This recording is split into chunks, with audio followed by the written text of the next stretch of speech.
ഇന്ന് കേദർ മീൻ ഉപയോഗിച്ചുകൊണ്ട് നല്ലൊരു മസാലക്കറി തയ്യാറാക്കിയെടുക്കാം. ആദ്യം തന്നെ ചട്ടിയിലോട്ട് ആവശ്യത്തിന് വെളിച്ചെണ്ണ ഒഴിച്ചു കൊടുത്ത് നന്നായിട്ടൊന്ന് ചൂടാക്കി എടുക്കുന്നുണ്ട്.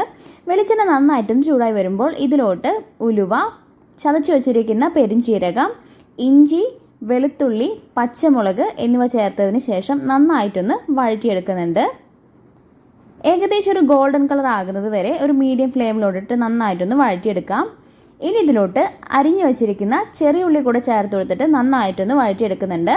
പൊടികൾ ചേർത്ത് കൊടുക്കാം. 1/4 ടീസ്പൂൺ മഞ്ഞൾപ്പൊടി, 1 ടേബിൾ സ്പൂൺ മുളക് പൊടി, 1/2 table spoon Kashmiri chilli powder, 2 table spoon മല്ലിപ്പൊടി, ആവശ്യത്തിന് ഉപ്പ്, കറിവേപ്പില എന്നിവ ചേർത്തതിന് ശേഷം പൊടികളുടെയൊക്കെ പച്ചമണം മാറുന്നത് വരെ നന്നായിട്ടൊന്ന് വഴറ്റിയെടുക്കാം. ഏകദേശം ഒന്ന് പാകമായിട്ടുണ്ട്. ഇനി ഇതിലോട്ട് ഒരു വലിയ തക്കാളി അടിച്ചത് കൂടെ ചേർത്ത് കൊടുത്തിട്ട് നന്നായിട്ടൊന്ന് മിക്സ് ചെയ്തെടുക്കാം. ശേഷം ഒന്ന് തിളപ്പിച്ചെടുക്കാം. നന്നായിട്ടൊന്ന് കുറുകി വന്നിട്ടുണ്ട്.